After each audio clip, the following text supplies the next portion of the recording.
Thomas a voulu créer ce mur très inspirant, rempli de peintures et de couleurs. Et il m'a demandé d'exposer mes peintures. Il a aussi montré ses œuvres, ses progrès depuis 1 an qu'il travaille dessus. Ah ouais, c'est trop bien. Il a commencé avec... il aime beaucoup l'art graffiti. Donc, il s'est inspiré beaucoup de Banksy, qui est Ouais.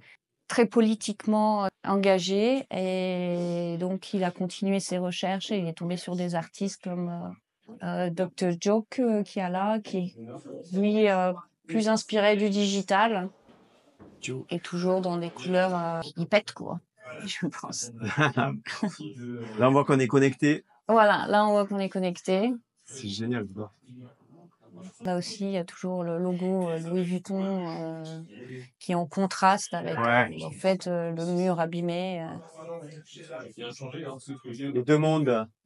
Voilà. Et donc là, on est sur ta plus petite toile. Ouais, là sur ma plus petite toile. Donc la ça, plus petite toile. Tu peux aller te mettre à côté comme ça on se rend bien compte de ce que c'est que ta plus petite toile. Voilà.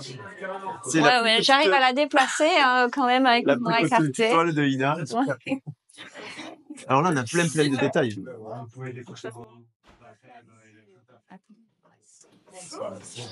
Des coquillages.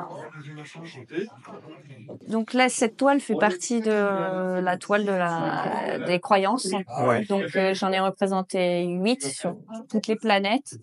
Et je suis allée chercher l'énergie de l'astrologie. Ouais. Et je suis allée voir leur correspondance dans plusieurs cultures du monde. Donc si je rentre et je vous invite dans la peinture, on a la création du monde. En fait, c'est Jupiter, c'est l'énergie et la création du monde. Donc ici, par exemple, on a les Africains ont pensé que Odorun a créé la planète avec un pigeon, une poule et un escargot. Donc j'ai mis des coquillages à la place. Il a créé le monde comme ça, dans la croyance maori. Ça parlait des éléments, du coup. On est dans l'eau, la terre et le ciel, finalement. Dans l'univers maori, on avait papa, donc c'est la mère, et le père qui étaient toujours ensemble, et le dieu de la forêt les a séparés. C'est pour ça qu'on se retrouve avec la forêt au milieu. En Égypte, c'est Nout qui a porté le monde sur son dos. Dans l'univers hindou, ici, c'est le serpent Vitra qui a avalé toute l'eau du monde. Et comment il s'appelle, hindou, et il est monté sur un éléphant. Ça, c'est en fait l'intérieur. Quand on regarde l'intérieur d'une oreille d'éléphant, il y a des petits points. Ah oui, il y a des petits points, oui, c'est vrai que c'est un peu moucheté comme ça. Ouais, je trouve que c'est un pattern, un motif très intéressant. Et voilà, il a réussi à le séparer et créer la Terre comme ça.